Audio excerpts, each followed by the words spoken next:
You ask Tiger to solve. This deals with linear equations with one unknown. The final result is n equals 5. Let's solve it step by step. Group all constants on the right side of the equation. Add 15 to both sides. Simplify the arithmetic.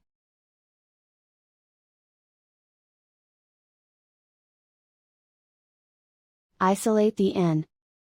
Divide both sides by 3. Simplify the fraction. Find the greatest common factor of the numerator and denominator.